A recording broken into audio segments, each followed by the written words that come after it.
वाहेगुरु जी का खालसा वाहेगुरु जी की फतेह। दंडोत बंदन अनेक बार सर्व कला समरथ, सर्व कला समरथ। डोलन तेरा खो प्रभु नानक दे कर हाथ। तिलक जंजूरा का प्रभता का कीनो बड़ो कलू में साका। साधन हेत इति जिन करी शीस दिया पर सीना उचरी। वाहेगुरु जी का खालसा वाहेगुरु जी की फतेह। धन गुरु तेग बहादुर साहब महाराज ने जो अडोलता बख्शी अपने प्यारिਆਂ ਨੂੰ, धन धन भाई मती दास जी ਨੂੰ, धन धन भाई सती दास जी ਨੂੰ, धन धन भाई दयाला जी ਨੂੰ, ਤਾਂ ਹੀ ਉਹ ਜਿਹੜੇ ਸ਼ਹੀਦੀਆਂ ਦੇਣ ਦੇ ਜਾਂ ਇਹ ਸਾਕੇ ਵਰਤਾਨ ਦੇ ਆਪਣੇ ਇਸ਼ਕ ਤੋਂ ਕੁਰਬਾਨ ਹੋ ਸਕੇ। ਤਾਂ ਹੀ ਕਰਕੇ ਅਸੀਂ ਅਰਦਾਸ ਵਿੱਚ ਪੜ੍ਹਦੇ ਹਾਂ, ਆਪ ਜੀ ਦੀ ਕਿਰਪਾ ਸਦਕਾ ਜਿਨ੍ਹਾਂ ਪਿਆਰਿਆਂ ਸੱਚਿਆਰਿਆਂ ਦੀ ਸਿੱਖੀ ਸਿਦਕ ਨਿਭਿਆ ਉਹਨਾਂ ਦੀ ਯਾਦ ਵਿੱਚ ਬੋਲੋ ਜੀ ਵਾਹਿਗੁਰੂ। ਕਿਉਂਕਿ ਮਹਾਰਾਜ ਦੀ ਕਿਰਪਾ ਤੋਂ ਬਗੈਰ ਕੁਝ ਨਹੀਂ ਹੋ ਸਕਦਾ। ਸਭ ਕੁਝ ਜੋ ਹੋਣਾ ਹੈ ਉਹ ਗੁਰ ਪ੍ਰਸਾਦ ਨਾਲ ਹੋਣਾ ਹੈ। ਜੋ ਵੀ ਅਸੀਂ ਉਦਮ ਕੀਤਾ ਜਾਂ ਅਸੀਂ ਆਏ ਜਾਂ ਸੰਗਤ ਹੋਈ ਜਾਂ ਕੋਈ ਸੰਗਤ ਦੇ ਇਕੱਠ ਹੋਏ, ਜਿੰਨੇ ਵੀ ਉਦਮ ਹੁੰਦੇ ਨੇ ਸਭ ਗੁਰ ਪ੍ਰਸਾਦ ਨਾਲ। ਸਿਰਫ ਇੱਥੇ ਹੀ ਨਹੀਂ, ਘਰ ਵੀ ਜੋ ਸਾਨੂੰ ਦਾਤ ਪ੍ਰਾਪਤ ਹੋ ਰਹੀ ਹੈ, ਹਰ ਸਮੇਂ ਜੋ ਸਾਹ ਲੈ ਰਹੇ ਹਾਂ, ਜੋ ਪਲ ਪਲ ਜੀ ਰਹੇ ਹਾਂ, ਜੋ ਜੀਵਨ ਮਿਲ ਰਿਹਾ ਹੈ, ਉਹ ਸਭ ਮਹਾਰਾਜ ਦੀ ਕਿਰਪਾ ਨਾਲ, ਉਹ ਗੁਰ ਪ੍ਰਸਾਦ ਨਾਲ ਹੀ ਮਿਲ ਰਿਹਾ। ਤੇ ਮਹਾਰਾਜ ਦਾ ਜਿਹੜਾ ਬਿਰਧ ਹੈ ਉਹ ਪਹਿਲੀ ਪਾਤਸ਼ਾਹੀ ਤੋਂ ਹੀ ਆਈ ਹੈ, ਬਾਹੇ ਜਿਨ੍ਹਾਂ ਦੀ ਪਕੜੀ ਹੈ ਸਿਰ ਦੀਜੈ ਬਾਹੇ ਨਾ ਛੋੜੀ। ਉਹ ਮਹਾਰਾਜ ਨੇ ਜਦੋਂ ਉਹਨਾਂ ਦੀ ਬਾਂਹ ਫੜੀ ਹੈ, ਉਹ ਨਿਮਾਣਿਆਂ ਨੇ ਤਾੜੀਆਂ ਲੁਕਾਈ ਦੀ, ਤੇ ਉਹ ਬਾਂਹ ਫੜ ਕੇ ਜਦੋਂ ਸ਼ਹੀਦੀ ਵੀ ਦੇ ਦਿੱਤੀ ਪਰ ਉਹਨਾਂ ਦੀ ਬਾਂਹ ਨਹੀਂ ਛੱਡੀ। ਮਹਾਰਾਜ ਦੇ ਬਾਂਹ ਫੜਨ ਨਾਲ ਉਹਨਾਂ ਵਿੱਚ ਕਿੰਨਾ ਮਾਣ ਹੋਇਆ। ਉਹ ਤਾਣ ਵਾਲੇ ਬਣ ਗਏ, ਉਹਨੇ ਤਾਣੇ ਸੀ ਜਿਹੜੇ, ਉਹ ਆਪ ਵੀ ਪਿੱਛੇ ਇੱਕ ਇਨਕਲਾਬ ਲਿਆਉਣ ਨੂੰ ਤਿਆਰ ਨੇ। ਤਾਂ ਹੀ ਦੀ ਹਕੂਮਤ ਜਿਹੜੀ ਡਰਦੀ ਪਈ ਹੈ ਵੀ 3 ਸ਼ਹੀਦੀਆਂ ਵੀ ਹੋ ਗਈਆਂ ਮਹਾਰਾਜ ਦੇ ਪਿਆਰੇ ਸਿੱਖਾਂ ਦੀਆਂ, ਤੇ ਗੁਰੂ ਤੇਗ ਬਹਾਦਰ ਸਾਹਿਬ ਤੇ ਤਾਂ ਵੀ ਨਹੀਂ ਡੋਲ ਰਹੇ। ਤੇ ਜਿਹੜੀ ਪ੍ਰਜਾ ਹੈ ਉਹਦੇ ਵਿੱਚ ਤੇ ਬਗਾਵਤ ਦੀ ਉਹ ਹੋ ਰਹੀ ਹੈ। ਬਗਾਵਤ ਹੋਏਗੀ ਨਾ ਜਦੋਂ। ਗੁਰੂ ਨਾਨਕ ਦੇ ਘਰ ਦੀ ਬੋਲੀ ਕੀ ਹੈ ਕਿ ਪਹਿਲੇ ਪਿਆਰ ਨਾਲ ਸ਼ਾਂਤੀ ਨਾਲ ਸਮਝਾਉਣਾ। ਤੇ ਪਹਿਲੀ ਪਾਤਸ਼ਾਹੀ ਤੋਂ ਲੈ ਕੇ ਕਹਿੰਦੇ ਚੌਥੀ ਪਾਤਸ਼ਾਹੀ ਤੱਕ ਪ੍ਰੇਮ ਦੀ ਬੋਲੀ ਬੋਲ ਕੇ ਸਮਝਾਇਆ। ਫਿਰ ਜਿਹੜੀ ਪ੍ਰੇਮ ਦੀ ਬੋਲੀ ਹੈ ਉਹਦੀ ਇੰਤਹਾ ਕੀ ਹੈ? ਸ਼ਹੀਦੀ ਦੇ ਦੇਣੀ। 5ਵੇਂ ਜਾਮੇ ਵਿੱਚ ਮਹਾਰਾਜ ਨੇ ਸ਼ਹੀਦੀ ਦੇ ਦਿੱਤੀ। ਇਸ ਤੋਂ ਉੱਪਰ ਤੇ ਨਹੀਂ ਸਮਝਾ ਸਕਦੇ ਸੀ। ਫਿਰ 6ਵੇਂ ਪਾਤਸ਼ਾਹ ਨੇ ਜਿਹੜੇ ਕਿਰਪਾਨ ਨੂੰ ਹੱਥ ਲਗਾਇਆ। ਜਦੋਂ ਜ਼ੁਲਮ ਦੀ ਅੱਤ ਹੋ ਜਾਏ, ਉਹ ਪ੍ਰੇਮ ਦੀ ਬੋਲੀ ਨਾਲ, ਸ਼ਹੀਦੀ ਦੀ ਬੋਲੀ ਨਾਲ ਨਾ ਸਮਝੇ ਤੇ ਇੱਕ ਇਨਕਲਾਬ ਆਉਂਦਾ। ਤੇ ਜਦੋਂ ਫਿਰ 6ਵੀਂ ਪਾਤਸ਼ਾਹੀ ਤੋਂ ਫਿਰ ਜਦੋਂ ਇਨਕਲਾਬ ਆਇਆ, ਫਿਰ ਜਦੋਂ ਸਮਝ ਗਏ, ਫਿਰ ਜਦੋਂ ਰਾਜੀ ਹੋ ਗਏ, ਫਿਰ ਪ੍ਰੇਮ ਦੀ ਬੋਲੀ ਤੇ ਫਿਰ ਸ਼ਹੀਦੀ। ਫਿਰ ਉਸ ਤੋਂ ਬਾਅਦ ਫਿਰ 10ਵੇਂ ਪਾਤਸ਼ਾਹ ਨੇ ਫਿਰ ਕਿਰਪਾਨ ਦੇ ਦਸਤੇ ਨੂੰ ਹੱਥ ਲਗਾਇਆ। ਮਹਾਰਾਜ ਕਹਿੰਦੇ ਕਿਰਪਾਨ ਚੁੱਕਣਾ ਤਾਂ ਧਰਮ ਹੈ। ਜਦੋਂ ਸਾਹਮਣੇ ਵਾਲਾ ਸ਼ਹੀਦੀ ਦੇਣ ਤੋਂ ਬਾਅਦ ਵੀ ਨਹੀਂ ਮੰਨ ਰਿਹਾ, ਜਦੋਂ ਉਹ ਆਪਣੇ ਜ਼ੁਲਮ ਤੋਂ ਮੁੜਦਾ ਹੀ ਨਹੀਂ ਪਿਆ, ਤੇ ਕਿਰਪਾਨ ਚੁੱਕਣਾ ਕੋਈ ਅਧਰਮ ਦੀ ਗੱਲ ਨਹੀਂ। ਹਿੰਸਾ ਨਹੀਂ ਕਹਿੰਦੇ ਇਹਨੂੰ, ਵੀਰ ਰਸ ਕਹਿੰਦੇ ਨੇ ਇਹਨੂੰ। ਅਣਖ ਤੇ ਗੈਰਤ ਵਿੱਚ ਜੀਣਾ ਕਹਿੰਦੇ ਨੇ ਇਹਨੂੰ। ਇਹ ਨਹੀਂ ਕਹਿੰਦੇ ਵੀ ਹਿੰਸਾਵਾਦੀ ਹੋ ਗਏ ਤੇ ਖੂਨ ਖਰਾਬਾ ਕਰ ਦਿੱਤਾ, ਨਹੀਂ। ਕਈਆਂ ਦਾ ਇਹ ਵਿਚਾਰ ਹੁੰਦਾ ਹੈ ਕਿ ਬਈ ਗੁਰੂ ਗੋਬਿੰਦ ਪਾਤਸ਼ਾਹ ਮਹਾਰਾਜ ਨੇ ਹਿੰਸਾ ਵਾਲਾ ਜੀਵਨ ਜੀਵਿਆ। ਪਰ ਭਲਿਓ ਅਗਰ ਤੁਸੀਂ ਸੋਚੋ, ਪਹਿਲੇ ਵੀ ਜੋ ਹੁੰਦਾ ਆਇਆ ਹੈ, ਜੇ ਅਗਰ ਗੀਤਾ ਭਗਵਤ ਗੀਤਾ ਦਾ ਉਪਦੇਸ਼ ਹੋਇਆ ਤਾਂ ਜੰਗ ਦੇ ਮੈਦਾਨ ਵਿੱਚ ਹੀ ਤੇ ਹੋਇਆ। ਉਸ ਸਮੇਂ ਵੀ ਤੇ ਭਗਵਾਨ ਸ਼੍ਰੀ ਕ੍ਰਿਸ਼ਨ ਇਹੀ ਕਹਿ ਰਹੇ ਨੇ ਕਿ ਅਰਜੁਨ ਜੰਗ ਕਰ, ਫਲ ਦੀ ਚਿੰਤਾ ਨਾ ਕਰ। ਇਹ ਧਰਮ ਤੇਰਾ ਇਹੀ ਕਹਿੰਦਾ ਹੈ ਕਿ ਤੂੰ ਜੰਗ ਕਰ। ਜੇ ਉਸ ਟਾਈਮ ਉਹ ਜੰਗ ਕਰਨਾ ਜਾਇਜ਼ ਸੀ ਤੇ ਇਸ ਟਾਈਮ ਵੀ ਤੇ ਜੰਗ ਕਰਨੇ ਜਾਇਜ਼ ਸੀ ਨਾ। ਇਵੇਂ ਵਿਚਾਰ ਕਰਿਆ ਕਰੋ। ਇੱਕਦਮ ਕਿਸੇ ਦੇ ਕਹਿਣ ਤੇ, ਆਪਣੇ ਗੁਰੂ ਤੇ ਕੋਈ ਵੀ ਕਿੰਤੂ ਪਰੰਤੂ ਕਰ ਲੈਣਾ ਬਹੁਤ ਮਾੜੀ ਗੱਲ ਹੈ। ਆਪਣੇ ਗੁਰੂ ਤੇ ਕਦੀ ਸ਼ੰਕਾ ਨਹੀਂ ਕਰਨੀ। ਕਹਿੰਦੇ ਮਹਾਰਾਜ ਦਾ ਜਿਹੜਾ ਬਿਰਧ ਤੇ ਜਿਹੜੀ ਗੱਲ ਅਸੀਂ ਵਿਚਾਰ ਕਰ ਰਹੇ ਸੀ, ਉਹ ਪਹਿਲੀ ਪਾਤਸ਼ਾਹੀ ਤੋਂ ਹੈ ਕਿ ਜਿਹਦੀ ਬਾਂਹ ਫੜੀ ਉਹਦੀ ਬਾਂਹ ਨਹੀਂ ਛੱਡੀ। ਇੱਕ ਵਾਰੀ ਭਾਈ ਮਰਦਾਨਾ ਜੀ ਨਾ ਜਿਹੜੇ ਜਦੋਂ ਗੁਰੂ ਨਾਨਕ ਪਾਤਸ਼ਾਹ ਆਨੰਦ ਕਾਰਜ ਤੋਂ ਵਾਪਸ ਆਏ ਨਾ, ਜਦੋਂ ਆਪਣੀ ਬਰਾਤ ਤੇ ਡੋਲੀ ਲੈ ਕੇ ਕੋਕੀ ਮਾਤਾ ਸੁਲੱਖਣੀ ਜੀ ਨੂੰ ਵਿਆਹ ਕੇ ਲੈ ਕੇ ਆਏ, ਤੇ ਉਹਨਾਂ ਨੇ ਸੁੰਦਰ ਪੋਸ਼ਾਕ ਪਾਈ ਹੋਈ ਸੀ, ਤੇ ਗਲੇ ਵਿੱਚ ਇੱਕ ਸੁੰਦਰ ਜਿਹੜਾ ਉਹ ਜਿਹਨੂੰ ਅੱਜ ਅਸੀਂ ਹਜੂਰੀਆ ਕਹਿੰਦੇ ਆ, ਉਹ ਗਲੇ ਵਿੱਚ ਇੱਕ ਵਸਤਰ ਪਹਿਨਿਆ ਹੋਇਆ ਸੀ। ਤੇ ਉਹਨੂੰ ਵੇਖ ਕੇ ਭਾਈ ਮਰਦਾਨਾ ਜੀ ਨੇ ਕਿਹਾ ਕਿ ਗੁਰੂ ਨਾਨਕ, ਤੈਨੂੰ ਦੋਨੋਂ ਹੱਥ ਜੋੜ ਕੇ ਬੇਨਤੀ ਹੈ, ਇਹ ਗਲ ਵਾਲਾ ਵਸਤਰ ਤੂੰ ਮੇਰੇ ਗਲ ਵਿੱਚ ਪਾ ਦੇ। ਤੇ ਮਹਾਰਾਜ ਨੇ ਨਾ ਉਸ ਸਮੇਂ ਪਿਆਰ ਨਾਲ ਆਪਣਾ ਵਸਤਰ ਉਤਾਰਿਆ ਤੇ ਕਿਹਾ, ਪਰ ਇੱਕ ਸ਼ਰਤ ਹੈ ਭਾਈ ਮਰਦਾਨਾ ਜੀ। ਕੀ ਸ਼ਰਤ ਹੈ?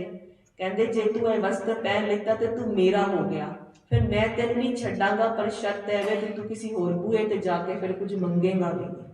ਸ਼ਰਤ ਕੀ ਹੈ? ਤੂੰ ਕਿਸੇ ਹੋਰ ਬੂਹੇ ਤੇ ਜਾ ਕੇ ਕੁਝ ਮੰਗੇਗਾ ਵੀ ਨਹੀਂ। ਇਹਨੂੰ ਇੰਜ ਜਾਣੋ, ਤੇਗ ਬਹਾਦਰ ਬੋਲਿਆ, ਧਰ ਪਈਏ ਧਰਮ ਨਾ ਛੋੜੀਏ। ਵੀ ਧਰਮ ਸਿਰਫ ਇਹ ਨਹੀਂ ਜੋ ਬਾਹਰੀ ਅਸੀਂ ਬਣਾਇਆ ਹੈ, ਜੋ ਇੱਕ ਸਿੱਖ ਦੀ ਵੇਸ਼ਭੂਸ਼ਾ ਹੈ, ਸਿਰਫ ਇਹ ਹੀ ਧਰਮ ਨਹੀਂ ਹੈ। ਧਰਮ ਕੀ? ਆਪਣੇ ਗੁਰੂ ਨੂੰ ਨਾ ਛੱਡਣਾ, ਚਾਹੇ ਕੋਈ ਵੀ ਔਕੜ ਆ ਬਣੇ। ਐ ਨਹੀਂ ਕਿ ਕੋਈ ਔਕੜ ਆ ਗਈ ਹੈ ਤੇ ਆਪਣਾ ਧਰਮ ਨੂੰ ਛੱਡ ਕੇ, ਆਪਣੇ ਗੁਰੂ ਨੂੰ ਛੱਡ ਕੇ ਕਿਸੇ ਹੋਰ ਬੂਹੇ ਤੇ ਆਪਣੀ ਝੋਲੀ ਤੇ ਆਪਣੀ ਫਰਿਆਦ ਲੈ ਕੇ ਟੁਰੇ ਪਈਏ।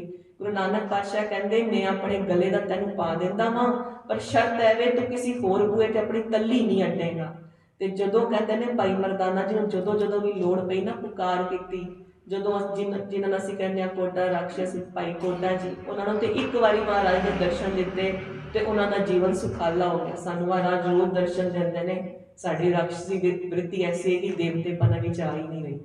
ਤੇ ਮਹਾਰਾਜ ਦੇ ਇੱਕ ਵਾਰੀ ਦਰਸ਼ਨ ਕਰਨ ਨਾਲ ਉਹ ਭਾਈ ਕੋਟਾ ਬਣ ਗਏ। ਜਦੋਂ ਉਹਨਾਂ ਨੇ ਭਾਈ ਮਰਦਾਨਾ ਜੀ ਨੂੰ ਫੜ ਲਿੱਤਾ ਤੇ ਉਹਨਾਂ ਨੇ ਪੁਕਾਰ ਕੀਤੀ ਨਾ ਕਿ ਤੁਸੀਂ ਮੇਰੀ ਬਾਹ ਫੜੀ ਗੁਰੂ ਨਾਨਕ ਪਾਤਸ਼ਾਹ, ਤੁਸੀਂ ਆਪਣੇ ਗਲੇ ਦਾ ਵਸਤਰ ਮੇਰੇ ਗਲ 'ਚ ਪਾਇਆ ਸੀ।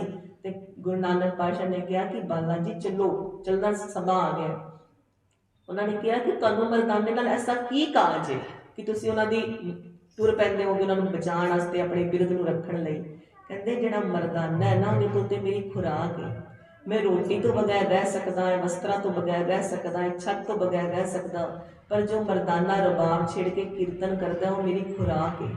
ਤੇ ਕਹਿੰਦੇ ਇਸੇ ਕਰਕੇ ਜਿਹੜੇ ਕੀਰਤਨੀਆਂ ਨੇ ਨਾ, ਉਹਨਾਂ ਨੂੰ ਇਹ ਜਾਣਨਾ ਚਾਹੀਦਾ ਹੈ, ਮਨ 'ਚ ਭਾਵ ਰੱਖਣਾ ਚਾਹੀਦਾ ਹੈ ਕੀਰਤਨ ਕਰਦੇ ਹੋਏ ਕਿ ਅਸੀਂ ਜੋ ਹੈ ਪਕਾ ਰਹੇ ਹਾਂ ਨਾ ਆਪਣੀ ਸੁਰਤ ਨਾਲ, ਉਹ ਗੁਰੂ ਨਾਨਕ ਪਾਤਸ਼ਾਹ ਛਕ ਰਹੇ ਨੇ।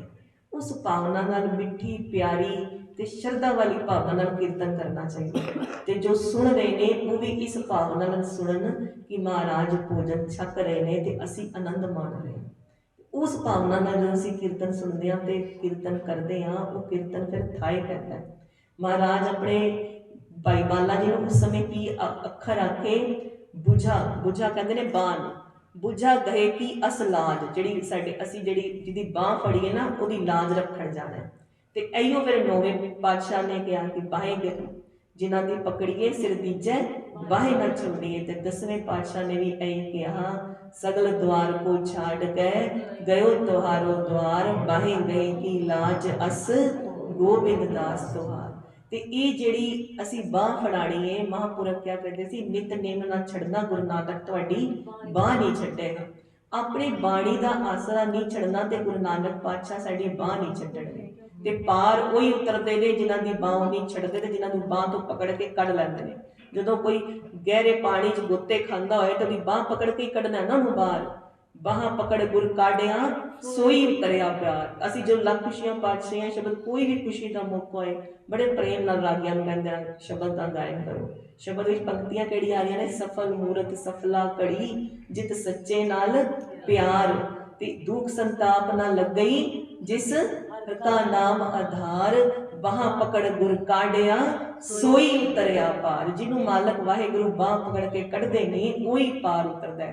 ਤੇ ਆਪਣੀ ਬਾਂਹ ਜਿਹੜੇ ਗੁਰੂ ਸਾਹਿਬ ਨੂੰ ਪਕੜਾਉਣ ਦਾ ਤਰੀਕਾ ਹੀ ਇਹੀ ਹੈ ਕਿ ਉਹਨਾਂ ਦੀ ਸ਼ਰਨ ਵਿੱਚ ਆ ਜਾਣਾ ਤੇ ਉਹਨਾਂ ਦੀ ਬਾਣੀ ਦਾ ਆਸਰਾ ਲੈ ਲੈਣਾ।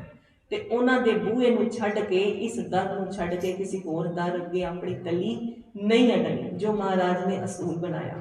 ਤੇ ਇਹਨੂੰ ਹੀ ਇਹ ਵਿਚਾਰੋ ਕਿ ਧਰ ਪਈ ਹੈ ਧਰਮ ਨਾ ਛੋੜੀਏ। ਸਾਡੇ ਸਾਹਮਣੇ ਕਿਹੜਾ ਧਰਮ ਕਮਾਉਣ ਦੀ ਗੱਲ ਹੋ ਰਹੀ ਹੈ?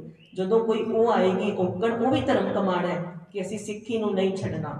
ਪਰ ਅਸੀਂ ਅੰਦਰੋਂ ਵੀ, ਜੋ ਅਸੀਂ ਕੱਲ ਸਰਵਣ ਕੀਤਾ ਸੀ, ਸਗਲ ਧਰਮ ਮੈਂ ਸ੍ਰੇਸ਼ਟ ਧਰਮ, ਹਰ ਕੋ ਨਾਮ ਜਪ ਨਿਰਮਲ ਕਰਮ। ਅਸੀਂ ਅਮਲ ਚੰਗੇ ਰੱਖਣੇ, ਜੋ ਮਹਾਰਾਜ ਨੇ ਕਿਹਾ ਵੀ ਸ਼ੁਭ ਅਮਲਾ ਬਾਝੋ ਦੋਨੋਂ ਰੋਈ, ਚਾਹੇ ਕੋਈ ਹਿੰਦੂ ਹੋਏ, ਚਾਹੇ ਮੁਸਲਮਾਨ ਹੋਏ, ਚਾਹੇ ਉਹ ਸਿੱਖ ਹੋਏ। ਸ਼ੁਭ ਅਮਲਾ, ਸ਼ੁਭ ਕਰਮਾਂ ਤੋਂ ਬਗੈਰ ਤੇ ਸਭ ਨੂੰ ਰੋਣਾ ਹੀ ਪੈਂਦਾ। ਤੇ ਹਰ ਕੋ ਨਾਮ ਜਪ निर्मल करम, ये असी धर्म कमाना है। तो असी किसी होर बूहे नूं नहीं खटकाना, ये असी धर्म कमाना है। जे असी ये गुरु तेग बहादुर साहब के शहीदियां दे जिहड़े दीवान सज रहे ने, लाहा लै रहे हैं, तो घर झोली हर रोज़ भर के लैके जानी है। दिन दिन पल पल महाराज नाल जिहड़ी प्रीत वधे, ते वो प्रीत वधण की निशानी की है, जो श्रवण कर रहे हैं कीर्तन रूप विच, पाठ रूप विच, जो नौवें मंगल सलोकी बाणी के पाठ हो रहे हैं, जो असी गुरमत विचार के रूप विच श्रवण कर रहे हैं, उन्होंने कुछ ना कुछ रोज़ एक अंदर वसाते जाइए कि हाँ अगों दी जीवन इस तरह चले। जदों इस तरह शहीदियां हो जांदियां ने, ते महाराज का वो सिख जिहड़ा आपने श्रवण किया पिछले दिनों च, महाराज की पत्रिका चिट्ठी पत्र लैके आनंदपुर साहब वल गया सी, ते वो महाराज एक संदेशा लैके गया सी। आप जी नूं याद कि महाराज ने माता गुजरी जी के नाम, अपनी माता नानकी जी के नाम, ते साहिबजादा गुरु गोबिंद सिंह जी महाराज के नाम, ते संगत के नाम, हर एक के नाम चिट्ठी पत्र लिख के उस विच सलोक मल्ला नौवां की बाणी दर्ज की सी। कि कुछ सलोक सी जिहड़े वो संगत के परथाए लिखे सी। गुण गोबिंद गायो नहीं, जन्म अकारत कीन, कहो नानक हर भज मना, जय बिद जल को मीन। ते कुछ सलोक महाराज ने अपनी बिरध माता माता नानकी जी के परथाए लिखे, जिहदे विच महाराज ने लिखिया, राम गयो रावण गयो, जाको मोह परिवार, कहो नानक थिर कछ नहीं, सुपने ज्यों संसार। कुछ महाराज ने श्लोक अपने महल माता गुजर कौर जी के नाम लिखे, जिस विच महाराज ने लिखा, चिंता ताकी कीजिए जो अनहोनी होए, ये मार्ग संसार को नानक थिर नहीं होए, नानक थिर हर भगत है, तह राखो मन माहे। महाराज ने भगत दी संदेश दिता। ते फिर महाराज ने एक विशेष संदेश अपने साहिबजादा गोबिंद राय जी के नाम लिखा। जदों वो सिख लैके पहुंचिया, तो उस समय गोबिंद राय जी धन गुरु गोबिंद सिंह महाराज दीवान विच हाजर सी, ते संगत के दीवान सजे सी।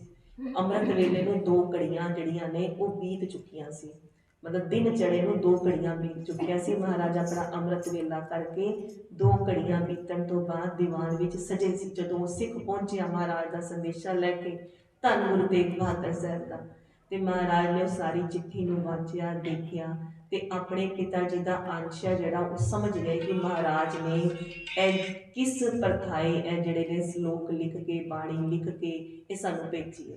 महाराज ने जो चिट्ठी लिखी अपने गुरु पिता जी की, ते सब तो पहले तो उस चिट्ठी नूं नमस्कार की, क्योंकि यह गुरु तेग बहादुर साहब ने भेजी है। नमस्कार करके महाराज ने शब्दां नाल फिर जिहड़ा सारी चिट्ठी पत्र खोली। उस तो उपरंत महाराज अपनी दादी माता नानकी जी पास ते अपने माता माता गुजर कौर जी पास जाते ने, ते उन्हां नूं जिहड़ा है कि ये संदेशा सुनाउण लई, ते महाराज नाल होर जिहड़े सिख ने मसंद ने संगत ते वो भी नाल खड़े ने, क्योंकि उन्होंने भी अपना सुनेहा सुनना है कि साडे लई की सुनेहा आया। जदों इस तरह महाराज जाते ने, ते मातावां नूं नमस्कार करके कहते ने कि गुरु तेग बहादुर साहब धन गुरु पिता जी का जिहड़ा सुनेहा आया है। तो फिर महाराज की जिहड़ी माता जी ने वो कहते हैं भी पुत्र जी लाल जी सुनाना करो। तो फिर महाराज जिहड़ा मेवड़ा सिख है, जिहड़े सिख पहले महाराज पास बेनतियां करते सी, ते जिहड़े चिट्ठी पत्र आते सी उन्होंने पढ़ के सुनाते सी, उन्होंने मेवड़े सिख कहा जाता सी। कहते वो महाराज उस मेवड़े सिख वाल वेखते हैं, तो सारा जिहड़ा पत्र है वो महाराज दे पढ़ के सुनाते हैं। संगतां नूं सुख सुनेहा जान के बड़ी जिहड़ी निश्चिंतता का अनुभव होता है। पर जिहड़े माता नानकी जी ने ते माता गुजर कौर जी ने उस गल नूं विचारण लग गए ने, समझ गए ने कि कुछ समा एवें दा बन गया है जो सानूं रागमई बाणी दे दर्शन करा रहे ने महाराज। ते माता जिहड़े नानकी जी ने वो अगों दी अपना सुनेहा भेजते हैं कि भी दर्शनां दी एक तांघ है। माता गुजर कौर जी भी यही कहते हैं कि बई इस सिख नूं कहो कि बई सुनेहा दवे कि सानूं दर्शनां दी तांघ है, तो एक बारी दर्शन जरूर मिलन, और जिहड़ा चित्त है ना वो हर समय गुरु तेग बहादुर साहब के चरणों में लग्या रहता। तो वो सिख जिहड़ा सुनेहा लैके आया सी, उन्हें कहा गुरु गोबिंद सिंह महाराज नूं कि गुरु तेग बहादुर साहब ने कहा है कि देरी नहीं करनी, इस पत्तर का जिहड़ा उत्तर है वो साहिबजादा जी नूं लाल जी नूं कहना जल्दी तो लिख के वापस भेजना। हुण जिहड़ा गुरु गोबिंद सिंह पातशाह महाराज को पत्तर आया ना, वह विशेष एक कारण है। ਉਹਦੇ ਵਿੱਚ ਮਹਾਰਾਜ ਨੇ ਜਿਹੜਾ ਸਲੋਕ ਲਿਖਿਆ ਹੈ, ਉਹ ਸਲੋਕ ਲਿਖਿਆ ਜਿਹੜਾ ਅਸੀਂ ਦੋਹਰਾ ਵਿੱਚ ਸਭ ਤੋਂ ਪਹਿਲਾ ਸਲੋਕ ਪੜ੍ਹਦੇ ਹਾਂ। ਬਲ ਛੁਟ ਕਿਉ ਬੰਧਨ ਪਰੇ, ਕਛੂ ਨ ਹੋਤ ਉਪਾਏ, ਕਹੁ ਨਾਨਕ ਅਬ ਓਟ ਹਰ, ਗਜ ਜਿਉ ਹੋ ਸਹਾਏ। ਇਹ ਸਲੋਕ ਜਿਹੜਾ ਹੈ ਉਹ ਮਹਾਰਾਜ ਨੇ ਲਿਖ ਕੇ ਭੇਜਿਆ। ਜਦੋਂ ਗੁਰੂ ਗੋਬਿੰਦ ਸਿੰਘ ਮਹਾਰਾਜ ਇਹ ਸਲੋਕ ਪੜ੍ਹਦੇ ਨੇ ਤੇ ਮਹਾਰਾਜ ਦੇ ਅੰਸ਼ ਤੇ ਵਿਚਾਰ ਕਰਦੇ ਨੇ। ਗੁਰੂ ਤੇਗ ਬਹਾਦਰ ਸਾਹਿਬ ਨੇ ਤੇ ਇਹ ਪਰਖ ਲਈ ਹੈ, ਗੁਰਤਾ ਗਰਦੀ ਦੇਣ ਤੋਂ ਪਹਿਲੇ ਜਿਹੜੀ ਪਰਖ ਦੀ ਮਰਿਆਦਾ ਹੈ ਉਹ ਪੂਰੀ ਕਰ ਰਹੇ ਨੇ ਮਹਾਰਾਜ। ਮਹਾਰਾਜ ਇਹ ਜਾਣਨਾ ਚਾਹੁੰਦੇ ਨੇ ਕਿ ਗੁਰੂ ਗੋਬਿੰਦ ਸਿੰਘ ਮਹਾਰਾਜ ਪਾਸ ਜੋ ਸਭ ਸ਼ਕਤੀਆਂ ਨੇ, ਕਿ ਉਹ ਉਸ ਸ਼ਕਤੀਆਂ ਨੂੰ ਜੁੜਾਉਂਦੇ ਨੇ, ਉਹ ਸਾਡੇ ਪ੍ਰਥਾਏ ਕੀ ਭਾਵਨਾ ਰੱਖਦੇ ਨੇ, ਕਿ ਸਾਡੇ ਇਸ ਪੱਤਰ ਦੇ ਉੱਤਰ ਤੇ ਕੀ ਕਹਿਣਗੇ, ਤੇ ਆਪਣੀ ਸ਼ਕਤੀ ਨੂੰ ਕਿਵੇਂ ਜੁੜਾਉਂਦੇ ਨੇ। ਇਹ ਪਰਖ ਹੈ ਜੋ ਗੁਰੂ ਨਾਨਕ ਪਾਤਸ਼ਾਹ ਦੇ ਸਮੇਂ ਤੋਂ ਹੀ ਚਲਦੀ ਆ ਰਹੀ ਹੈ, ਕਿ ਗੁਰੂ ਅੰਗਦ ਪਾਤਸ਼ਾਹ ਦੀ ਪਰਖ ਹੋਈ, ਗੁਰੂ ਅਮਰਦਾਸ ਪਾਤਸ਼ਾਹ ਦੀ ਹੋਈ, ਗੁਰੂ ਰਾਮਦਾਸ ਪਾਤਸ਼ਾਹ ਦੀ ਹੋਈ, ਉਵੇਂ ਹੀ ਇਹ ਪਰਖ ਦੀ ਮਰਿਆਦਾ ਹੋ ਰਹੀ ਹੈ। ਤੇ ਜਦੋਂ ਗੁਰੂ ਗੋਬਿੰਦ ਸਿੰਘ ਮਹਾਰਾਜ ਵਿਚਾਰ ਕਰਦੇ ਨੇ ਕਿ ਗੁਰ ਪਿਤਾ ਜੀ ਤੇ ਆਪ ਨਿਰੰਕਾਰ ਸਰੂਪ ਗੁਰੂ ਨਾਨਕ ਦੀ ਗੱਦੀ ਦੇ ਮਾਲਕ ਨੇ, ਉਹਨਾਂ ਪਾਸ ਤੇ ਸਭ ਸ਼ਕਤੀਆਂ ਨੇ। ਗੁਰਿਆਈ ਗੱਦੀ ਦੇ ਪਾਸ ਸਭ ਸ਼ਕਤੀਆਂ ਗੁਪਤ ਪ੍ਰਗਟ ਜਿੰਨੀਆਂ ਵੀ ਹੁੰਦੀਆਂ ਨੇ, ਉਹ ਸਾਰੀਆਂ ਹੱਥ ਬੰਨ੍ਹ ਕੇ ਹਰ ਸਮੇਂ ਖੜੀਆਂ ਰਹਿੰਦੀਆਂ ਨੇ। ਆਪ ਧੰਨ ਗੁਰੂ ਨਾਨਕ ਦੀ ਜੋਤ ਗੁਰੂ ਪਿਤਾ ਜੀ ਅੰਦਰ ਵਰਤ ਰਹੀ ਹੈ, ਤੇ ਉਹ ਸਾਰੇ ਉਪਾਏ, ਉਹ ਕਹਿ ਰਹੇ ਨੇ ਕਛੂ ਨਾ ਹੋਤ ਉਪਾਏ, ਤੇ ਸਾਰੇ ਉਪਾਏ ਤੇ ਮਹਾਰਾਜ ਦੇ ਆਪ ਹੀ ਕਰਨ ਨਾਲ ਹੁੰਦੇ ਨੇ। ਮਹਾਰਾਜ ਦੇ ਫੁਰਨੇ ਮਾਤਰ ਨਾਲ ਪੂਰਾ ਬ੍ਰਹਮਾਂਡ ਬਣਦਾ ਹੈ। ਉਹੀ ਉਹ ਪੰਜਨਹਾਰ ਤੇ ਗੜਨਹਾਰ ਸਮਰੱਥ ਨੇ, ਉਹੀ ਉਹਨੂੰ ਨਸ਼ਟ ਕਰਦੇ ਨੇ, ਉਹੀ ਉਹਨੂੰ ਵਿਲੀਨ ਕਰਦੇ ਨੇ, ਉਹੀ ਪਾਲਣਾ ਕਰਦੇ ਨੇ, ਉਹੀ ਸਿਰਜਣਾ ਕਰਦੇ ਨੇ। ਤੇ ਮਹਾਰਾਜ ਦੀ ਜਿਹੜੀ ਸਹਾਇਤਾ ਕਰਨਾ, ਉਹ ਨਾਨਕ ਅਬ ਓਟ ਹਰ, ਗਜ ਜਿਉ ਹੋ ਸਹਾਏ, ਕਿ ਕਹਿ ਰਹੇ ਨੇ ਉਵੇਂ ਹੀ ਸਹਾਇਕ ਹੋਵੋ, ਜਿਵੇਂ ਹਾਥੀ ਦੇ ਸਹਾਇਕ ਹੋਏ ਸੀ ਹਰੀਹਰ ਖੇਤਰ ਵਿੱਚ, ਜਿਵੇਂ ਉਹਨੂੰ ਬਚਾ ਲਿੱਤਾ ਸੀ। ਉਸ ਹਾਥੀ ਪਾਸ ਵੀ ਕੋਈ ਬਲ ਨਹੀਂ ਸੀ। ਤੇ ਗੁਰੂ ਗੋਬਿੰਦ ਸਿੰਘ ਮਹਾਰਾਜ ਵਿਚਾਰ ਕਰਦੇ ਨੇ, ਐਵੇਂ ਮਹਾਰਾਜ ਦੀ ਸਹਾਇਤਾ ਕਰਨਾ ਕੋਈ ਯੋਗ ਗੱਲ ਥੋੜ੍ਹਾ ਹੈ, ਇਹ ਕੋਈ ਯੋਗ ਗੱਲ ਹੈ।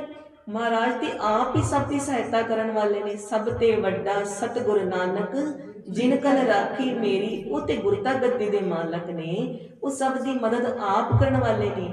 ਇਹ ਯੋਗ ਗੱਲ ਨਹੀਂ ਬਣਦੀ ਕਿ ਉਹਨਾਂ ਦੀ ਮਦਦ ਕਰਨਾ। ਤੇ ਅੱਗੋਂ ਮਹਾਰਾਜ ਜਿਹੜਾ ਸਲੋਕ ਉਚਾਰਨ ਕਰਕੇ ਲਿਖਦੇ ਨੇ, ਜੋ ਸੰਪਰਦਾਇ ਔਰ ਟਕਸਾਲਾਂ ਵਿੱਚ ਉਹ ਇਹ ਮੰਨਿਆ ਜਾਂਦਾ ਹੈ ਕਿ ਇਹ ਜਿਹੜਾ ਸਲੋਕ ਹੈ ਉਹ 10ਵੇਂ ਪਾਤਸ਼ਾਹ ਨੇ ਉਚਾਰਨ ਕੀਤਾ। ਤੇ ਕਈ ਜਿਹੜੇ ਹਸਤ ਲਿਖਿਤ ਮਹਾਰਾਜ ਦੇ ਸਰੂਪ ਨੇ, ਉਹਦੇ ਵਿੱਚ ਉੱਪਰ ਪਾਤਸ਼ਾਹੀ 10ਵੀਂ ਜਾਂ ਮਹਲਾ 10ਵਾਂ ਵੀ ਲਿਖਿਆ ਹੋਇਆ। ਪਰ ਜਦੋਂ ਮਹਾਰਾਜ ਦੇ ਸੰਪੂਰਨ ਗੁਰੂ ਗ੍ਰੰਥ ਸਾਹਿਬ ਮਹਾਰਾਜ ਦਾ ਸਰੂਪ ਤਿਆਰ ਕਰਵਾਇਆ ਨਾ ਦਮਦਮਾ ਸਾਹਿਬ ਵਿਖੇ, ਤੇ ਆਪਣੇ ਪਿਤਾ ਜੀ ਦੇ ਸਿਰਲੇਖ ਹੇਠਾਂ ਹੀ ਸਲੋਕ ਮਹਲਾ 9ਵਾਂ ਦੇ ਸਿਰਲੇਖ ਥੱਲੇ ਹੀ ਇਹ ਸਲੋਕ ਦਰਜ ਕਰਵਾਇਆ। ਮਹਾਰਾਜ ਨੇ ਉੱਤਰ ਵਿੱਚ ਕਿਹੜਾ ਸਲੋਕ ਲਿਖ ਕੇ ਭੇਜਿਆ? ਬਲ ਹੋਆ ਬੰਧਨ ਛੁਟੇ, ਸਭ ਕਿਛ ਹੋਤ ਉਪਾਏ, ਨਾਨਕ ਸਭ ਕਿਛ ਤੁਮਰੇ ਹਾਥ ਮੈਂ, ਤੁਮ ਹੀ ਹੋਤ ਸਹਾਏ। ਮਹਾਰਾਜ ਆਪ ਪਾਸ ਹੀ ਸਾਰੇ ਬਲ ਨੇ, ਤੁਸੀਂ ਹੀ ਸਭ ਕੁਝ ਕਰਨ ਵਾਲੇ ਹੋ, ਤੁਸੀਂ ਬੰਧਨਾਂ ਤੋਂ ਛੁਟਕਾਉਣ ਵਾਲੇ ਹੋ। ਤੁਸੀਂ ਇਹ ਨਿਮਾਣਿਆਂ ਤੇ ਨਿਤਾਣਿਆਂ ਦੀ ਬਾਹ ਫੜੀ ਏ, ਤੇ ਇਹਨਾਂ ਵਿੱਚ ਇੰਨਾ ਤਾਣ ਹੋ ਆਇਆ ਮਹਾਰਾਜ, ਇਹਨਾਂ ਦੀ ਰਾਖੀ ਤੁਸੀਂ ਕਰਨੀ ਹੈ। ਸਾਡੇ ਪਿੱਛੇ ਪਰਿਵਾਰ ਦੀ, ਇੱਥੇ ਅਨੰਦਪੁਰ ਸਾਹਿਬ ਦੀ ਰਾਖੀ ਕਰਨ ਵਾਲੇ ਵੀ ਤੁਸੀਂ ਹੋ। ਤੇ ਆਪ ਜੀ ਤੋਂ ਸਮਰੱਥ ਹੋਰ ਕੋਈ ਹੈ ਹੀ ਨਹੀਂ ਜੋ ਇਹ ਕਾਰਜ ਕਰ ਸਕੇ।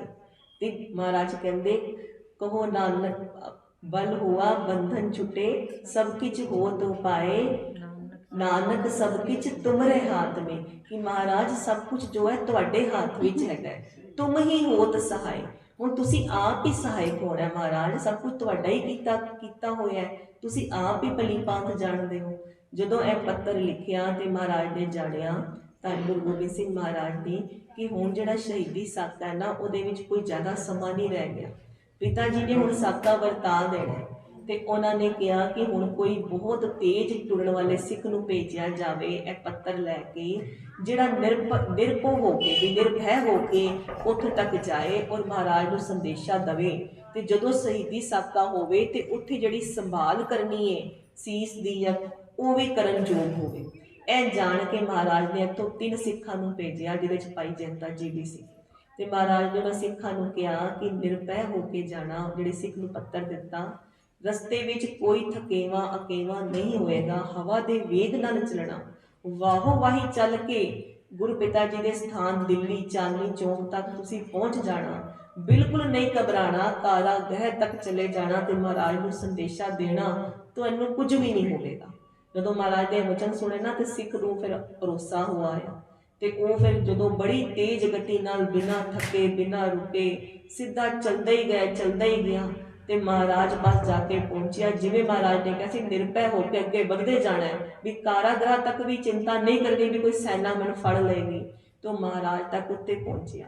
ਤਾਂ ਤੱਕ ਮਹਾਰਾਜ ਨੂੰ ਸਿੱਖਾਂ ਨੂੰ ਮਿਲਣ ਦੀ ਥੋੜੀ ਇਜਾਜ਼ਤ ਵੀ ਦਿੱਤੀ ਜਾਂਦੀ ਸੀ ਤਾਂ ਕਿ ਮਹਾਰਾਜ ਦਾ ਸ਼ਾਇਦ ਆਪਣੇ ਪਰਿਵਾਰ ਦੇ ਸੁੱਖ ਸੁਨੇਹੇ ਸੁਣ ਕੇ ਦਿਲ ਡੋਲ ਜਾਵੇ।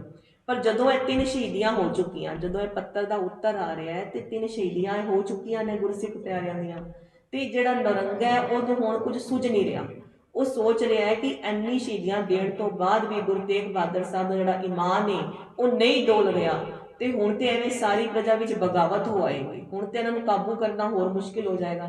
ਜਿਹੜਾ ਮੇਰਾ ਸੁਪਨਾ ਹੈ ਕਿ ਸਾਰਾ ਹਿੰਦੁਸਤਾਨ ਦੀਨੇ ਇਸਲਾਮ ਕਬੂਲ ਕਰੇ, ਇੱਕ ਹੀ ਪੰਥ ਹੋਵੇ, ਉਹ ਮੇਰਾ ਸੁਪਨਾ ਹੁਣ ਪੂਰਾ ਕਿਵੇਂ ਹੋਏਗਾ। ਇਸ ਕਰਕੇ ਉਹਨੇ ਜਿਹੜੀ ਸਖਤਿਆਈ ਹੈ ਉਹ ਬਹੁਤ ਵਧਾ ਦਿੱਤੀ ਤੇ ਐਵੇਂ ਇਸ ਜਗ੍ਹਾ ਤੇ ਪਿੰਜਰਾ ਰੱਖਣਾ ਸ਼ੁਰੂ ਕਰਤਾ ਜਿੱਥੇ ਸੂਰਜ ਦੀ ਕਹਿੰਦੇ ਰੋਸ਼ਨੀ ਵੀ ਨਾ ਪਹੁੰਚੇ। ਹੋਰ ਸਖਤਿਆਈ ਵਧਾਈ ਤੇ ਆਪਣੇ ਮੁਲਾਣਿਆਂ ਨਾਲ ਕਾਜ਼ੀਆਂ ਨਾਲ ਜਿਹੜੀ ਹੈ ਉਹ ਮੁਲਾਕਾਤ ਕੀਤੀ ਕਿ ਵੀ ਕਿਵੇਂ ਕਿਸ ਵਿਚਾਰ ਕਰੀਏ, ਅੱਗੇ ਕਿਹੜਾ ਕਦਮ ਵਧਾਈਏ। ਉਹ ਸਾਰੇ ਤੇ ਹੁਣ ਫਤਵਾ ਦੇਣ ਨੂੰ ਤਿਆਰ ਹੋ ਗਏ ਨੇ ਤੇ ਕਹਿੰਦੇ ਇੱਥੇ ਮੇਰੇ ਇੱਕ ਅਜਮੇਰ ਸ਼ਰੀਫ ਦੇ ਜਿਹੜੇ ਕਾਜ਼ੀ ਨੇ, ਜਿਵੇਂ ਸਾਡੇ ਲਈ ਦਰਬਾਰ ਸਾਹਿਬ ਅੰਮ੍ਰਿਤਸਰ ਬਹੁਤ ਹੀ ਪੂਜਨੀਕ ਸਥਾਨ ਹੈ ਨਾ, ਸਭ ਤੋਂ ਵੱਡਾ ਸਥਾਨ, ਐਵੇਂ ਮੁਸਲਮਾਨਾਂ ਲਈ ਅਜਮੇਰ ਸ਼ਰੀਫ ਇੱਕ ਮਹਾਨ ਸਥਾਨ ਹੈ। ਉੱਥੇ ਦੇ ਜਿਵੇਂ ਸਾਡੇ ਇੱਥੇ ਹੈੱਡ ਗ੍ਰੰਥੀ, ਉੱਥੇ ਜਿਹੜੇ ਵੱਡੇ ਕਾਜ਼ੀ ਨੇ ਉਹਨਾਂ ਨੂੰ ਬੁਲਵਾਇਆ ਗਿਆ ਕਿ ਕੀ ਕਰਨਾ ਚਾਹੀਦਾ ਹੈ। ਉਹਨਾਂ ਨੂੰ ਵੀ ਆਪਣੀ ਸ਼ਕਤੀ ਜਿਹੜੀ ਉਹਨਾਂ ਨੇ ਥੋੜੀ ਕਮਾਈ ਹੈ ਨਾ ਉਹਦਾ ਬੜਾ ਮਾਣ ਸੀ। ਉਹ ਕਹਿੰਦੇ ਕਿ ਕੁਝ ਵੀ ਨਹੀਂ ਕਰਨਾ ਪਏਗਾ, ਮੈਂ ਜਾਵਾਂਗਾ ਉੱਥੇ ਕਾਰਾਗ੍ਰਹਿ ਵਿੱਚ ਤੇ ਜਿਹੜਾ ਗੁਰੂ ਤੇਗ ਬਹਾਦਰ ਸਾਹਿਬ ਹੈ ਨਾ ਉਹਨਾਂ ਨੂੰ ਜਿਹੜਾ ਹੱਥ ਲਾਂ ਛੂਆਂਗਾ, ਹੱਥ ਮਿਲਾਉਂਦੇ ਨਾ ਜਿਵੇਂ ਵੱਡੇ ਬੰਦਿਆਂ ਨਾਲ, ਕਹਿੰਦੇ ਆਪਸ ਵਿੱਚ ਜਦੋਂ ਹੱਥ ਪੋਸ਼ੀ ਕਰਾਂਗੇ ਮਿਲਾਵਾਂਗਾ ਉਹਨਾਂ ਦੇ ਹੱਥਾਂ ਨੂੰ ਪਰਸਾਂਗਾ ਤੇ ਉਹਨਾਂ ਦੀ ਸਾਰੀ ਸ਼ਕਤੀ ਹੈ ਜਿਹੜੀ ਉਹ ਖਿੱਚ ਲਵਾਂਗਾ। ਤੇ ਔਰੰਗਜ਼ੇਬ ਇਹ ਗੱਲ ਸੁਣ ਕੇ, ਜਿਹਨੂੰ ਇਤਿਹਾਸ ਵਿੱਚ ਅਸੀਂ ਨੌਰੰਗਾ ਕਹਿੰਦੇ ਹਾਂ, ਉਹ ਬੜਾ ਪ੍ਰਸੰਨ ਹੋਇਆ। ਉਹਨੇ ਕਿਹਾ ਵੀ ਠੀਕ ਹੈ ਜਾਓ ਤੁਸੀਂ। ਜਿਹੜਾ ਸਿੱਖ ਹੈ ਉਹ ਵੀ ਸੁਨੇਹਾ ਲੈ ਕੇ ਪਹੁੰਚਿਆ। ਇਸ ਤੋਂ ਪਹਿਲੇ ਜਿਹੜੇ ਨੇ ਉਹ ਕਹਿੰਦਾ ਕਿ ਉਹ ਕਾਜੀ ਜਿਹੜੇ ਨੇ ਨਾ ਉਹ ਬੜੇ ਸਾਰੇ ਆਪਣੇ ਜੱਥਾ ਬਣਾ ਕੇ ਜਿਵੇਂ ਹੋਰ ਕਾਜ਼ੀਆਂ ਮੁਲਾਣਾ ਨਾਲ ਤਾਂ ਕਿ ਬੜਾ ਪ੍ਰਭਾਵ ਪਏ ਕਿ ਮੇਰੇ ਨਾਲ ਬੜੇ ਉੱਚ ਵਿਦਵਾਨ ਹੈਗੇ ਨੇ। ਐਵੇਂ ਚੱਲਦਾ ਜਦੋਂ ਕਾਰਾਗ੍ਰਹਿ ਵਿੱਚ ਪਹੁੰਚਿਆ ਤੇ ਉਹ ਦੇਖਦਾ ਹੈ ਵੀ ਕਾਰਾਗ੍ਰਹਿ ਤੇ ਬੜੀ ਸ਼ਕਤੀ ਹੈ। ਉਹ ਸੋਚਦਾ ਕੰਮ ਤੇ ਬੜਾ ਆਸਾਨ ਹੈ, ਸ਼ਕਤੀ ਖਿੱਚਣ ਦੀ ਵੀ ਲੋੜ ਨਹੀਂ ਪਏਗੀ, ਸਿਰਫ ਗੱਲਾਂ ਨਾਲ ਹੀ ਕੰਮ ਬਣ ਜਾਏਗਾ। ਐਡੀ ਸ਼ਕਤੀ ਵਿੱਚ ਰਹਿਣਗੇ ਕਿਵੇਂ? 3 ਸ਼ਹੀਦੀਆਂ ਵੀ ਹੋ ਚੁੱਕੀਆਂ ਨੇ, ਇਸ ਸਮੇਂ ਤੇ ਬਹੁਤ ਕਮਜ਼ੋਰ ਹੋਣਗੇ। ਲੇਕਿਨ ਕਹਿੰਦਾ ਜਦੋਂ ਨੇੜੇ ਪਹੁੰਚਿਆ ਨਾ ਗੁਰੂ ਸਾਹਿਬ ਦੇ ਤੇ ਗੁਰੂ ਸਾਹਿਬ ਦਾ ਜਦੋਂ ਦਬਦਾ ਹੋਇਆ ਚਿਹਰਾ ਵੇਖਿਆ, ਉਹ ਮੱਥੇ ਦੀ ਨੂਰਾਨੀ ਫੁਹਾਰ ਵੇਖੀ ਜਿਹੜੀ ਨੇਰੇ ਵਿੱਚ ਵੀ ਚਮਕ ਰਹੀ ਸੀ, ਉਸੇ ਸਮੇਂ ਉਹਦਾ ਦਿਲ ਦਹਿਲ ਗਿਆ ਤੇ ਉਹਨੂੰ ਇੱਕਦਮ ਨਾ ਉੱਤੇ ਅਚੰਭਾ ਹੋ ਆਇਆ ਤੇ ਉੱਥੇ ਹੀ ਖੜਾ ਹੋ ਗਿਆ। ਕਦਮ ਇੱਕ ਵਾਰੀ ਰੁਕ ਗਏ ਕਿ ਇਹ ਕੀ, ਕਿ ਇੰਨੀ ਅਡੋਲ ਅਵਸਥਾ, ਇੰਨੀ ਮਤਲਬ ਕਿ ਕਿਸੇ ਚੀਜ਼ ਦਾ ਕੋਈ ਭੈ ਹੀ ਨਹੀਂ, ਇੰਨੀ ਨਿਸ਼ਚਿੰਤ ਤੇ ਆਨੰਦਮਈ ਅਵਸਥਾ ਵਿੱਚ ਕਿਵੇਂ ਨਹੀਂ ਹੈ। ਜਦੋਂ ਕੋਲ ਗਿਆ ਤੇ ਆਪਣੇ ਧਰਮ ਦੀ ਕੁਝ ਚੰਗਿਆਈਆਂ ਦੱਸਣੀਆਂ ਸ਼ੁਰੂ ਕੀਤੀਆਂ ਤੇ ਗੁਰੂ ਸਾਹਿਬ ਨੇ ਕਿਹਾ ਸਾਨੂੰ ਆਪਣੇ ਧਰਮ ਵਿੱਚ ਕੋਈ ਕਮੀ ਦਿਖਦੀ ਨਹੀਂ ਕਿ ਅਸੀਂ ਆਪਣੇ ਧਰਮ ਦਾ ਕਿਉਂ ਤਿਆਗ ਕਰੀਏ। ਤੇ ਜਦੋਂ ਐਵੇਂ ਕੋਈ ਵੀ ਗੱਲ ਆਪਣੀ ਸਿੱਧ ਨਹੀਂ ਕਰ ਸਕਿਆ ਤੇ ਫਿਰ ਡਰਾਵੇ ਦੇਣ ਦੀ ਵੀ ਕੋਸ਼ਿਸ਼ ਕੀਤੀ ਵੀ ਜਿਵੇਂ ਤੁਹਾਡੇ ਸਿੱਖਾਂ ਦਾ ਹੋ ਗਿਆ ਉਵੇਂ ਤੁਹਾਡੇ ਲਈ ਫਤਵੇ ਜਾਰੀ ਹੋ ਜਾਣਗੇ, ਤੁਹਾਡਾ ਜਿਹੜਾ ਸੀਸ ਹੈ ਉਹ ਧੜ ਤੋਂ ਅਲੱਗ ਕਰ ਦਿੱਤਾ ਜਾਏਗਾ। ਤੇ ਮਹਾਰਾਜ ਨੂੰ ਜਦੋਂ ਇਹਨਾਂ ਡਰਾਵਾਂ ਨਾਲ ਵੀ ਨਹੀਂ ਡਰਾ ਸਕਿਆ ਤੇ ਪਿੱਛੇ ਪਰਿਵਾਰ ਤੇ ਹੋਣ ਵਾਲੇ ਜ਼ੁਲਮਾਂ ਬਾਰੇ ਵੀ ਦੱਸਿਆ। ਜਦੋਂ ਇਹਨਾਂ ਗੱਲਾਂ ਦਾ ਵੀ ਕੋਈ ਅਸਰ ਨਹੀਂ ਹੋਇਆ ਤੇ ਅਖੀਰਲਾ ਹਥਿਆਰ ਉਹਨੇ ਕੀ ਅਪਣਾਇਆ ਕਿ ਮਹਾਰਾਜ ਦੇ ਜਿਹੜੇ ਹੱਥ ਸੀ ਨਾ ਉਹ ਸੋਹਣੇ ਮਹਾਰਾਜ ਦੇ ਕਰ ਕਮਲ, ਉਹ ਮਹਾਰਾਜ ਦੇ ਪਿੰਜਰੇ ਦੀ ਸਲਾਖਾਂ ਤੇ ਐਵੇਂ ਜਿਹੜੇ ਰੱਖੇ ਹੋਏ ਸੀ, ਉਹਨਾਂ ਹੱਥਾਂ ਨੂੰ ਛੂਹ ਕੇ ਉਹ ਸ਼ਕਤੀ ਨੂੰ ਖਿੱਚ ਲਵਾਂ। ਇਹ ਜਾਣ ਕੇ ਜਦੋਂ ਉਹਨੇ ਹੱਥਾਂ ਨੂੰ ਛੂਹਿਆ ਮਹਾਰਾਜ ਦੇ ਤੇ ਉਸ ਸਮੇਂ ਕੀ ਪਾਣਾ ਵਰਤਿਆ, ਉਹਦੀ ਆਪਣੀ ਸਾਰੀ ਸ਼ਕਤੀ ਖਿੱਚੀ ਗਈ। ਮਹਾਰਾਜ ਦੀ ਸ਼ਕਤੀ ਖਿੱਚਣ ਦੀ ਬਜਾਏ ਉਹਦੀ ਆਪਣੀ ਸਾਰੀ ਸ਼ਕਤੀ ਖਿੱਚੀ ਗਈ। ਹੱਕਾ ਬੱਕਾ ਰਹਿ ਗਿਆ, ਜਿਵੇਂ ਇੱਕ ਅਮੀਰ ਬੰਦਾ ਇੱਕ ਛਿਣ ਮਾਤਰ ਵਿੱਚ ਬਹੁਤ ਹੀ ਗਰੀਬੀ ਦੀ ਹਾਲਤ ਵਿੱਚ ਹੋ ਜਾਂਦਾ ਹੈ, ਉਸ ਤਰ੍ਹਾਂ ਦੀ ਉਹਦੀ ਹਾਲਤ ਹੋ ਗਈ, ਬਾਵਰਾ ਹੋ ਗਿਆ। ਮਹਾਰਾਜ ਨੂੰ ਕਹਿਣ ਲੱਗ ਗਿਆ ਵੀ ਇਹ ਕੀ ਵਾਪਰਿਆ ਹੈ ਤੇ ਮਹਾਰਾਜ ਕਹਿੰਦੇ ਅਸਾਂ ਤਾਂ ਕੁਝ ਨਹੀਂ ਕੀਤਾ। ਕਹਿੰਦੇ ਤੁਸੀਂ ਮੇਰੀ ਸਾਰੀ ਸ਼ਕਤੀ ਖਿੱਚ ਲਈ ਹੈ। ਮਹਾਰਾਜ ਕਹਿੰਦੇ ਜਿਵੇਂ ਦੀ ਤੇਰੀ ਭਾਵਨਾ ਹੈ ਉਸਨੂੰ ਭਾਗ ਲੱਗੇ ਹੋਣਗੇ, ਅਸੀਂ ਤੇ ਨਹੀਂ ਖਿੱਚੀ। ਗੁਰੂ ਸਾਹਿਬ ਕਿਵੇਂ ਦੇ ਨੇ? ਜਿਵੇਂ ਸ਼ੀਸ਼ੇ ਵਿੱਚ ਜਿਵੇਂ ਦਾ ਆਪਣਾ ਮੂੰਹ ਵੇਖੋ ਉਵੇਂ ਦਾ ਹੀ ਵਿਖੇਗਾ ਨਾ। ਗੁਰੂ ਸਾਹਿਬ ਤੇ ਸ਼ੀਸ਼ੇ ਦੀ ਨਿਆਈ ਨੇ, ਜੈਸੀ ਭਾਵਨਾ ਕਰਕੇ ਮਹਾਰਾਜ ਨੂੰ ਪਰਸੋਂ ਵੈਸਾ ਹੀ ਫਲ ਪ੍ਰਾਪਤ ਹੋਏਗਾ। ਇਸੇ ਕਰਕੇ ਕਹਿੰਦੇ ਆ ਜਿਹੜੀ ਆਪਣੀ ਅਰਦਾਸ ਹੈ ਨਾ ਉਹਦੇ ਉੱਪਰ ਨਿਸ਼ਚਾ ਰੱਖਿਆ ਕਰੋ ਕਿ ਸਾਡੀ ਜਿਹੜੀ ਅਰਦਾਸ ਹੈ ਉਹ ਸਹੀ ਹੈ। किसी के नुकसान लई नहीं। महाराज के शीशे के न्याय ने, जिवें दा मुख वेखांगे उवें दा ही मुख सानू मिलेगा आपस वापिस सानू। ताई महाराज साडे घर का जिहड़ा सिद्धांत है पंथ का वो की है, नानक नाम चढ़दी कला तेरे भाणे सरबत दा भला। सरबत दा भला मंगदे आ ते अपना भला विच आप ही हो जाता है। ते कहंदे जदों इस तरह उहदी सारी शक्ति छिन गई, फिर उहनूं महाराज ते फिर भी जो गुरु घर बारे गल्लां सुनियां सी, कुछ शरदा मन विच उमड़ आई, महाराज दे चरणी डिग गया कि गरीब निवाज मैनू मेरी शक्ति, मैनू मेरी अजमत जिहड़ी रूहानियत वो मैनू वापस बख्श दो, मैं तो एक क्षण मात्र विच गरीबां तो गरीब हो गया। साडे गरीब निवाज धन गुरु तेग बहादुर साहब महाराज ने उहदी शक्ति उहनूं उसी समय वापस मोड़ दी ते उन उस पल अमीर करके गृह तो भेजिया, कारागृह तो। यह सारा जड़ा कोतक है वो बाहर जड़ा दरोगा है वो वेख रहा है कि इस घर विच ना तो किसी नूं है ही नहीं, जो भी आंदा अपने मन की मुराद है जिहड़ी वो पा के जाता है। ते वो दरोगे नूं बहुत ही महाराज ते श्रद्धा हो रही है, क्योंकि जो अज उहने भाणा वेखिया है वो वेखण तो बाद ते महाराज दे रोज दर्शन करन तो बाद जिवें सिੱਖੀ लई प्रेम उहदे मन विच बहुत वधी जा रहा है।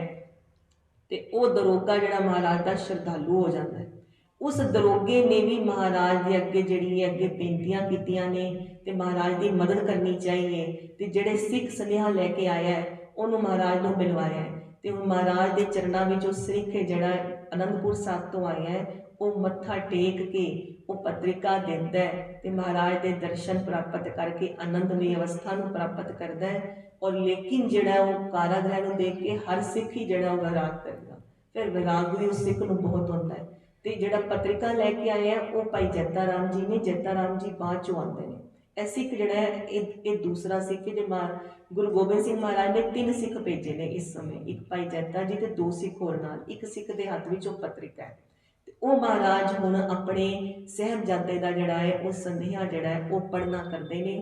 हुण समय की समाप्ति है, महाराज कृपा करन कि असीं कल श्रवण करांगे कि महाराज सुनेहा पढ़ के की विचार करते हैं ते दरोगा महाराज नूं की कहंदा है। गुरु साहब साडे सिर ते मेहर भरिया हथ रखण, सानू अपने घरों अमोलक दाता सिक्खी दान, केस दान, रहत दान, विवेक दान, विसाह दान, भरोसा दान, दाना सरदान, नाम दान बख्शिश करन। महाराज कृपा करन, भुल्ला ना चितारनिया जी।